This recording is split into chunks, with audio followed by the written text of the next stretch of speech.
Yeah, so looking at some of these here, like T. Higgins at over 5.5 receptions, just feels a little bit too high. There's so many mouths to feed in this Bengals offense. And obviously, T. Higgins was a huge factor last week at over 100 receiving yards in that game. But this is not somebody who's getting the consistent targets. And this just feels like maybe it's a reception or two too high. I know he's had a couple of big games as of late, but I would dare to say this is one of the tougher secondaries that they faced thus far. His production has really been all over the place. And it really just kind of comes down to who the ball is going to go to in this one. The emergence of Joe Mixon getting some targets out of the backfield, what really kind of has me down on some of these reception numbers. This is somebody who was hard pressed to get maybe even 1 or 2 in a game. Now he's getting a handful per game. So when you factor that into the mix, that they're more willing to throw to Mixon, kind of takes away from some of the other receivers here, especially if the Bengals are trying to get the ball out quick with some of these guys that with all the pressure Joe Burrow is going to be under. So Higgins at 5.5 feels like a reception too high, so going to stay away from that one. All right, Jules, which one are you staying away from?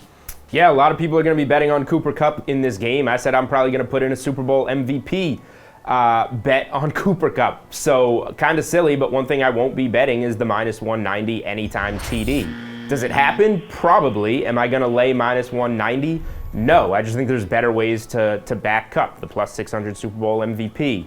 I believe he's right around even money for over 8.5 receptions. If you go to his receiving yards, over 103, 104, I believe it's been floating around. I like that better. My favorite prop in this game on Cooper Kupp is his long reception over 27.5 yards. Cooper Kupp has had a reception for 28 or more yards in 16 of 20 games this season. And 2 of those unders were 24, so missing by just a few yards if he could get him a few more yards after the catch there.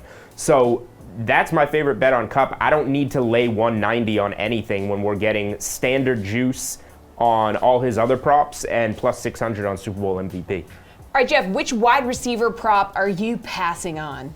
Yeah, I mean, there's no way I'm betting Cooper Kupp a minus 190 to score a touchdown. I'll go to the same philosophy as Steve because I'm actually very bullish on the wide receivers in this game. We talked about Beckham and Higgins receiving totals, but I think an area to fade is just the pure volume totals for the Cincinnati Bengals receivers. So going under on the 5.5 totals is great.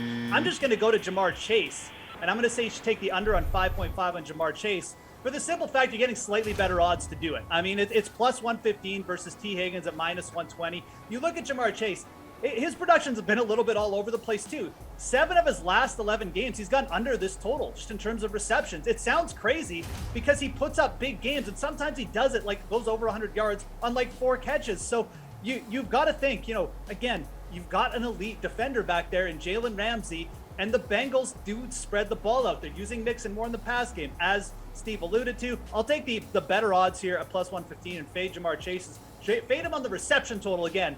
I don't think you want to touch his yardage total on the under, but the receptions, sure.